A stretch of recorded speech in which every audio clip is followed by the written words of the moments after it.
Las ranas, esto lo digo sin ningún desprecio, no pueden mover los ojos. No pueden, simplemente, por más buena voluntad que pongan. Para mirar para un costado tienen que dar vuelta todo el cuerpo. Se trata de un movimiento al que no ayuda ni un poquito el hecho de que tampoco tienen un cuello muy definido. Este detalle, a primera vista menor, me habría pasado totalmente desapercibido de no haberme interesado alguna vez por la obra de Horace Barlow. Barlow dedicó un volumen inusitado de atención a comprender qué ven las ranas y cómo lo hacen. Hay que decir que hay unos cuantos animales que no mueven los ojos. Los búhos y las lechuzas, por ejemplo, tampoco pueden, pero por lo menos compensan esa rigidez con una libertad de giro casi completamente circular del cuello. E incluso hay una familia de primates, los társidos, que tienen los ojos adaptados a sus hábitos nocturnos y que ocupan de una forma tan apretada cada pequeño espacio de la órbita craneana que no pueden moverlos en absoluto. Pero volviendo a las ranas, ¿por qué me interesa que no muevan los ojos? Bueno, principalmente porque ellas no cuentan con un lujo del que en cambio sí disfrutamos nosotros. Ellas no pueden elegir, o por lo menos no con nuestro nivel de exigencia, qué es exactamente lo que quieren mirar. Eso, no pueden. ¿Y qué miran entonces? Bueno, lo que tengan enfrente. Para mucha gente, ese sería el final de la historia. Pero un momento, ¿cómo hacen entonces para detectar eso que necesitan ver para sobrevivir? Responder esa pregunta que la mayoría de las personas habría dejado pasar sin dedicarle un segundo ocupó muchos años de la vida de Horace Barlow. Barlow fue una de las figuras definitorias en el campo de la neurofisiología de la visión, un capo total. Pero creo que sería un poco injusto seguir hablando sobre este científico sin dedicarle por lo menos un segundo a un par de datos bastante sobresalientes. El primero es que Barlow murió hace apenas un mes, en plena pandemia, pero de otra cosa, cuando estaba a punto de cumplir un siglo de edad. Y el segundo dato es que Barlow era nada menos que el bisnieto de Darwin. Hay familias que se ve que tienen una genética particular o por lo menos una cultura familiar muy volcada a la curiosidad. La familia de Darwin tenía esa característica, incluso desde antes del Darwin famoso, porque de hecho el abuelo de Darwin, Erasmus Darwin, ya había publicado algunas ideas sobre la evolución décadas antes de que su nieto escribiera El origen de las especies. Pero estábamos con Barlow, el tataranieto del viejo Erasmus y el bisnieto de Darwin, preguntándonos con él cómo se hace para ver o qué se ve siendo una rana. Barlow descubrió que la retina de la rana estaba estructurada de tal modo que ciertos receptores particulares detecten movimiento, por más pequeño que sea. De hecho, una rana puede pasar hambre en presencia de una mosca si el insecto no se mueve, simplemente no la ve.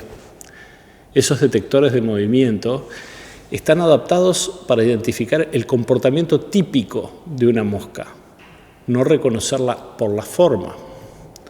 O sea, su retina no es una especie de lienzo maravilloso puesto ahí para que se pinte en él el mundo. No, de hecho, la mayor parte del mundo le importa un rábano a la rana. Su visión podría considerarse un sistema detector de moscas. Ven estrictamente lo que necesitan para sobrevivir. Uno podrá decir, pobres, bueno, pero yo soy un humano, un animal mucho más complejo y mi sistema de visión no es estrictamente un detector de nada en particular, ¿no? Bueno, mucha suerte con esa idea. Porque quien crea que tiene alguna clase de acceso directo o privilegiado a la realidad debería recordar primero que la luz que vemos es una parte infinitesimal del espectro electromagnético. Muy probablemente eso ya lo sabías. Pero lo que a menudo ignoramos es el verdadero ancho de ese espectro. Por lo general, y a los efectos de exponer estas cosas en un libro de una forma que sea entendible o por lo menos imprimible, cuando se muestra un esquema del lugar que ocupa la luz dentro del espectro de ondas, se nos presenta un gráfico en el que la luz visible es un segmento más o menos así, como acá. Pero en realidad toda esa maravillosa explosión de color ocupa menos de una 10 billonésima parte del espectro. Es decir, que aun si juntara mis dedos por completo, todavía el aire atrapado entre sus huellas digitales sería mucho más ancho que el espacio que ese espectro ocuparía en la página de un libro muchísimo más grande que cualquiera que quepa en tu casa. Es decir, que la mayor parte de la realidad nos pasa por el costado. Simplemente no es parte de nuestra realidad. ¿Y qué vemos entonces? Bueno, como la rana, vemos aquello que tiene sentido para nuestra supervivencia. Y si de acuerdo a Barlow, el sistema visual de la rana es fundamentalmente un detector de moscas, el nuestro sería entonces un detector ¿de qué? Para intentar responder esa pregunta, voy a volver a llamar a nuestra familia invitada, la familia Darwin, saltearme a nuestro barbudo favorito y citar directamente a Erasmus, el tatara abuelo de Barlow. Erasmus, en su libro Zoonomía, publicado en 1794, es decir, 65 años antes del superhit de su nieto, había dicho: para todo organismo, los 3 motores de la conducta son el deseo sexual, el hambre y la búsqueda de la seguridad. En ese orden los puso. Es gracioso porque su nieto, que era un poco más victoriano y recatado, cuando escribió El origen de las especies, le dio al apetito sexual un lugar bastante menos prominente y después tuvo que rectificar esa omisión en un libro un poco posterior a su famoso bestseller, pero ya menos popular, El origen del hombre. Pero esa es otra historia, me fui por las ramas. En cualquier caso, tanto el abuelo como el nieto coincidían en que los animales se mueven fundamentalmente en pos de su supervivencia. Dicho de otra manera y volviendo a la vista, los ojos no son para ver, porque ver no es un fin en sí mismo. Son órganos que evolucionaron hasta adquirir su forma actual en la medida en que facilitaron nuestra supervivencia y en última instancia ayudaron a maximizar nuestras posibilidades de replicar nuestros genes. Conforme fuimos comprendiendo la forma de funcionar de las distintas especies, se fue haciendo cada vez más notorio que cada una percibe el mundo de acuerdo a las prioridades que le impone la supervivencia. De modo que cada especie vive en términos perceptivos en su propio mundo. Cada especie, si es que tiene sentido de la vista, ve apenas lo que necesita ver. ¿Y qué es estrictamente ver? Aristóteles decía que ver era saber qué está ahí y dónde. Pero en realidad no nos interesa saber todo lo que está ahí y dónde. La vida es breve, el día es corto y no tenemos tiempo para pararnos y registrar la forma de cada hoja de árbol y de cada mancha del piso. No hay tiempo para todo. Y a veces sobrevivir depende de tomar decisiones urgentes también. Ver es entonces seleccionar del mundo lo que interesa y comprenderlo lo más rápido posible. Cuando empezamos a desarrollar cámaras, primero la cámara oscura en el Renacimiento y luego la cámara fotográfica, se hizo de alguna forma inevitable que se usara la cámara como una ilustración de cómo funciona el ojo. Después de todo, hay en el ojo una lente por donde entra luz y hay una superficie fotosensible que la recibe, que es la retina. Pero aunque el ojo pueda resultar estructuralmente parecido a una cámara, la visión no lo es. Y no lo es en absoluto, fundamentalmente porque a la cámara le importa un cuerno lo que tenga enfrente y a nosotros no. Si nosotros simplemente nos dedicáramos a capturar de una forma pasiva todo lo que se nos presenta, como lo haría una cámara de video, tendríamos que tener adentro alguna clase de espectador interior que mire en una pantalla interior esa imagen nuevamente con alguna clase de cámara interior y enviárselo a un nuevo espectador interior y así recursivamente por siempre. Pero eso no es necesario, justamente porque ver no es eso, no es capturar todo lo que tenemos enfrente. Y entender eso nos obliga a volver, con el perdón de Barlow por el larguísimo rodeo, a nuestras diferencias con la forma de mirar de una rana. Porque nosotros detectamos no solo moscas, sino muchas cosas. No solo lo que tengamos enfrente. Y las detectamos buscándolas de una forma activa. Ver es una acción. Miramos, a diferencia de la rana, un punto por vez que cambiamos todo el tiempo. De hecho, si nuestro ojo fuera en realidad como una cámara, sería, a decir verdad, una bastante extraña, que solo ve con agudeza y foco en el centro de lo que está retratando. Es decir, que si estuviera uno mirando una cafetería, por ejemplo, y pudiera tener la vista completamente fija, no la vería así, sino más bien así. No es así como la veo yo, podrá decir alguien. Yo veo toda la cafetería bien. Bueno, sí, la ves bien, pero no porque tengas un detector de cafeterías pasivo, sino un muy laborioso detector de pistas que funciona en una cafetería o en cualquier otro lado, un detector de detalles importantes.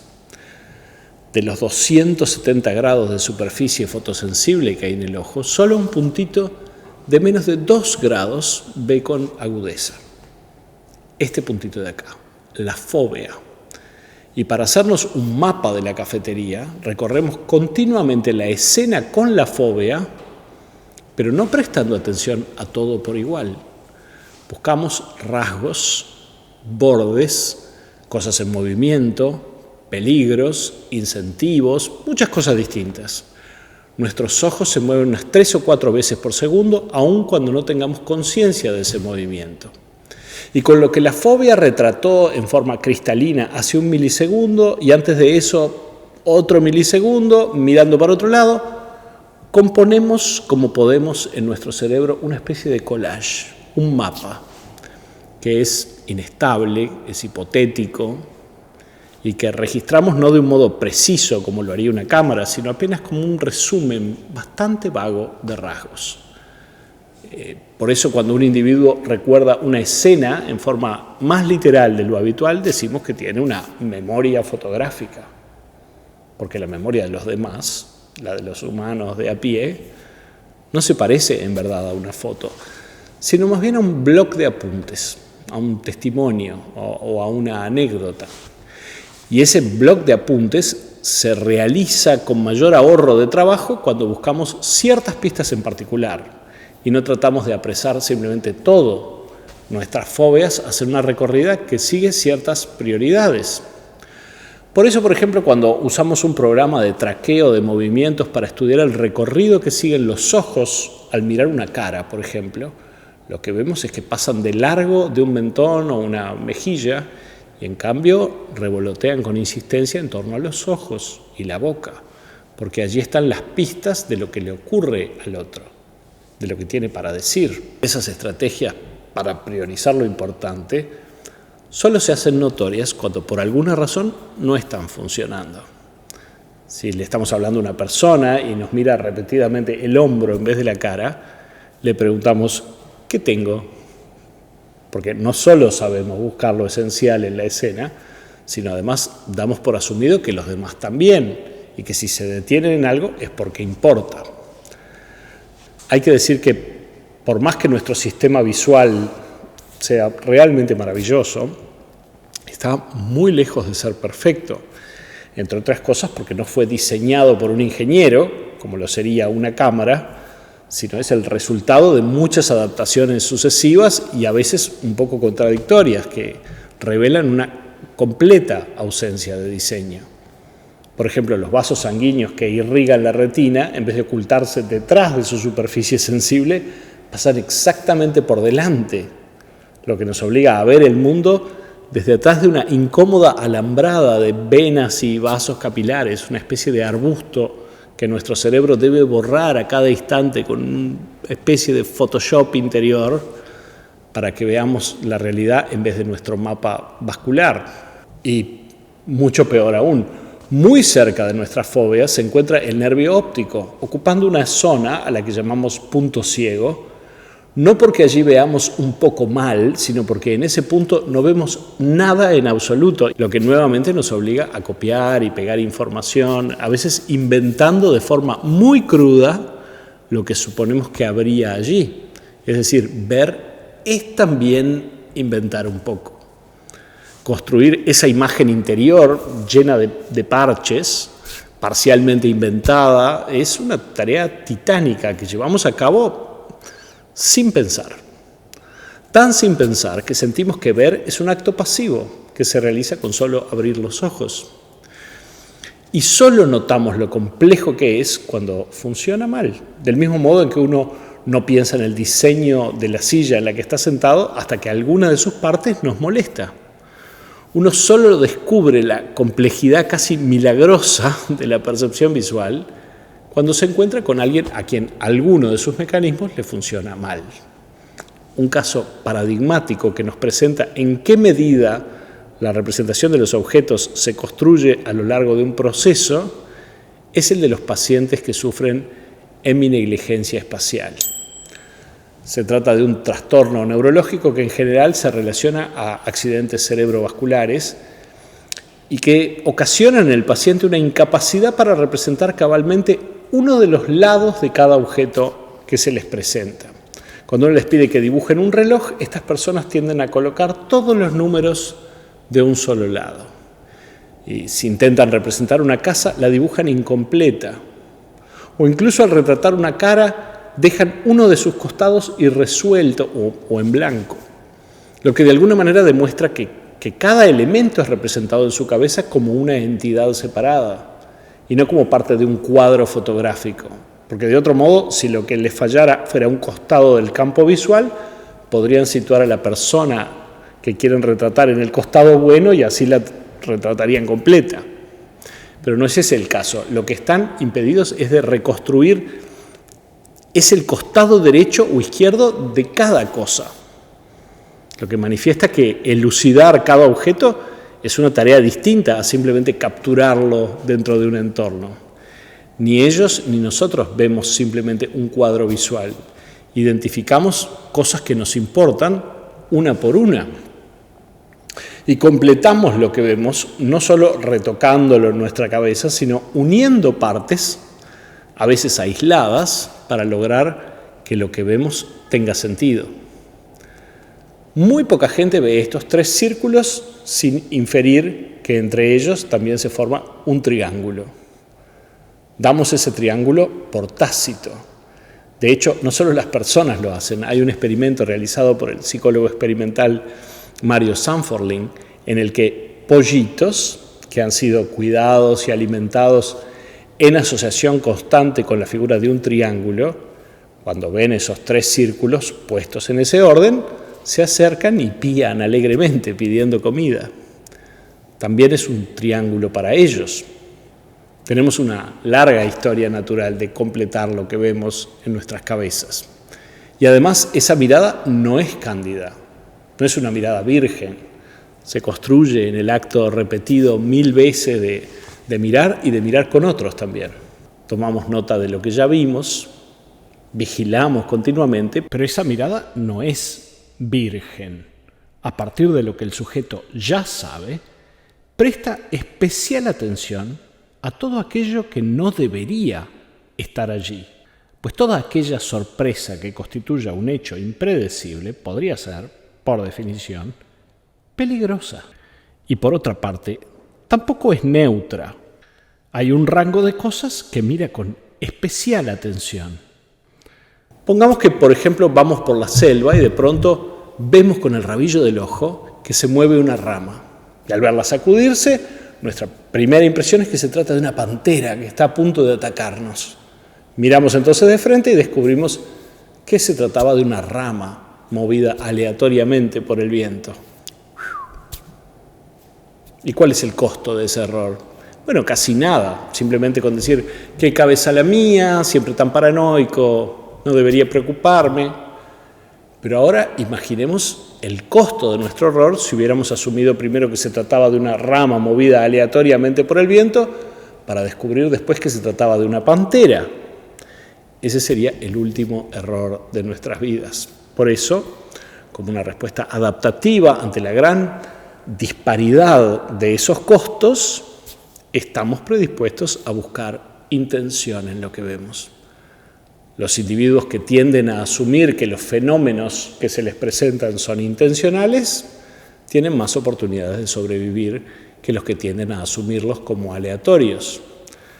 A esa inclinación perceptiva la llamamos agenticidad. Es la búsqueda de un agente activo en todos los fenómenos que vemos.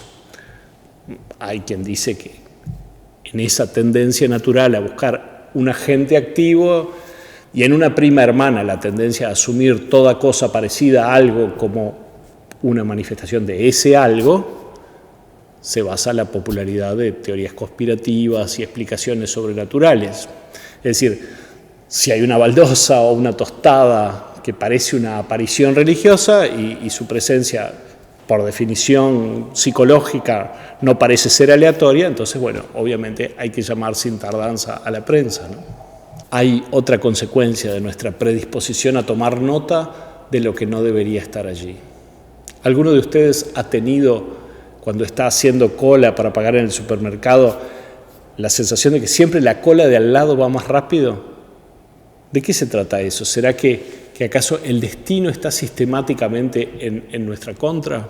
Una explicación mucho más plausible es otra vez la de la incomodidad de la silla. La percepción pone especial atención a aquello que traiciona nuestras expectativas. En otras palabras, todas las veces en que tomaste nota mental de la velocidad de la cola de al lado, es porque iba más rápido que la tuya y en cambio, cuando tu cola avanzaba a la velocidad que esperabas, simplemente ocupaste la mente pensando en otra cosa, porque entonces tu avance hacia la caja no era más que puro paisaje. Este modo de fijar el foco de nuestra atención tiene un impacto en la forma en que estructuramos nuestros recuerdos, pero también en la narrativa con la que comunicamos nuestra experiencia. Luego de cumplir los 6 años, muy pocos humanos sentirían que contar la siguiente anécdota valdría la pena. Ayer fui a la panadería con mi tío Carlos y había pan. Y no contaríamos esa historia simplemente porque carece de información saliente, es paisaje. Cuenta más o menos lo que ocurre siempre que uno va a la panadería. Las anécdotas siempre están basadas en unas premisas que luego son traicionadas por su corolario.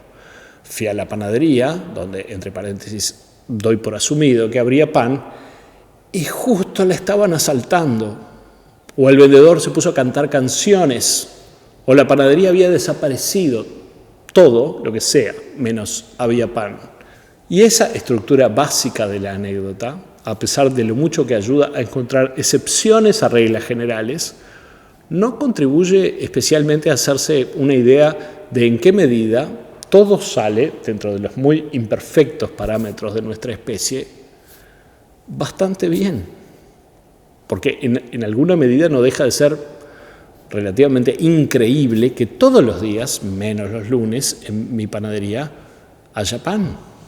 Y cuando uno cambia la escala barrial para aplicar nuestro detector de irregularidades a la captación de noticias, una disciplina que excede largamente nuestra percepción visual, pero que se vale de mecanismos similares, se encuentra, por ejemplo, que un accidente aéreo en el que mueren 300 personas es una noticia de primera plana, incluso por 2 o 3 días, una manifestación de duelo que es bastante comprensible. Pero en cambio, el hecho de que 325.000 personas por día en el mundo adquieran acceso a luz eléctrica no constituye en general una noticia. Y eso es a la vez comprensible y preocupante.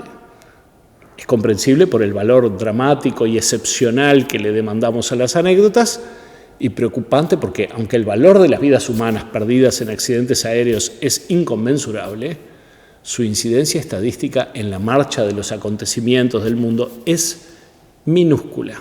Espero con esto no herir los sentimientos de nadie, pero estas de acá son las cifras absolutas de muertos por año en accidentes aéreos en todo el mundo.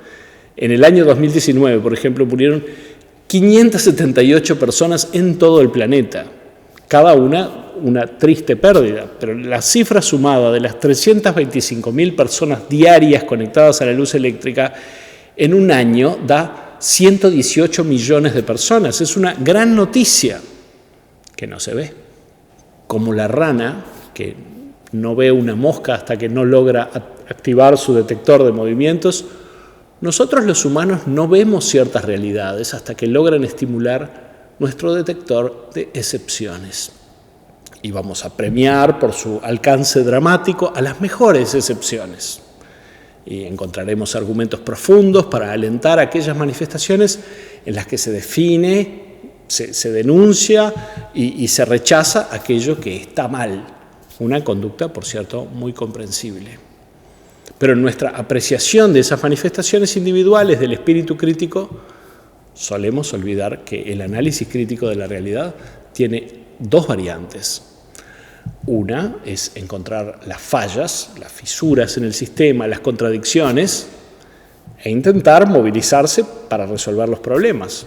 Es decir, señalar qué es lo que ha salido mal, por la razón que sea, y intentar enmendarlo. Pero la otra variante, infinitamente menos transitada, es analizar qué ha salido bien, comprender por qué, contextualizarlo en la historia y entonces ensancharlo. Comprender por qué ha descendido la mortalidad infantil, qué infinita trama de hechos concretos o difusos propició que haya millones de niños que hace 10 años hubieran muerto este mes y que hoy no mueren. Nuestras redes sociales tienen una muy aguda desproporción entre ambos abordajes, porque simplemente señalar que en la panadería había pan no constituye una suficiente invitación a comprender qué demonios es el pan, quién lo inventó, cómo se hornea, cuándo surgieron las panaderías, por qué un conjunto de mujeres sans culotte entraron al Palacio de Versalles en 1789 y decapitaron a 2 guardias al grito de pan, pan. Nada de eso viene naturalmente a la cabeza al ir a la panadería y encontrar pan. Hay que de alguna manera hacer surgir esa clase de metadata con otras formas de estímulo, que no son la mera experiencia cotidiana. Y por eso las redes son un hervidero de gente que se queja de cosas, a menudo con toda razón, salpicado por un muy disperso goteo de gente que describe cómo algo sale bien, aunque a menudo sea sin agente, sin intención, sin protagonistas, un mero efecto colateral de la acción humana, como el bendito pan de la panadería. No somos detectores de moscas, detectamos muchísimas cosas, pero no somos infalibles. Vivimos en ciudades desde hace 7.000 años, pero terminamos de tener este cuerpo y esta estructura del cerebro hace 70.000. Así que somos unos recién llegados a la vida civilizada. Todavía nuestro sistema perceptivo no interpreta con solvencia nuestras propias representaciones gráficas. La visión nos ayuda a interpretar la profundidad del terreno, pero no la representación gráfica de la profundidad de estas mesas. Así que podemos ver 1 y 1000 veces cómo se demuestra que ambas mesas tienen la misma tapa y sin embargo vamos a sentir que son distintas una y otra vez y otra vez y otra vez. Somos al menos un poquito como las ranas. En esta pandemia probablemente vas a mirar por la ventana un poco más que de costumbre, como una forma de aliviar la distancia social o de separar un poco la vista de nuestra sobredemandada pantalla. Tal vez sea una buena oportunidad para mirar lejos y cerca, mirar lo que ves siempre y preguntarte, ¿qué sé realmente de ese edificio? ¿De qué época es? ¿Cómo se llamaba esa raza de perro que pasó por la esquina? ¿Dónde se hacen los adoquines? ¿Cuándo empezamos los humanos a hacer autos de colores? Cosas así. Hacer de mirar por la ventana una especie de ritual lo más distinto posible de la rutina de las ranas. Y sin dejar de saber, sin embargo, que somos primos hermanos, detectores de algo, mayormente ciegos a la mayoría de lo que pasa, como yo, como vos, como los Darwin, como Barlow. A mirar entonces, cuando se pueda. Suerte en la búsqueda. No es el fin del mundo.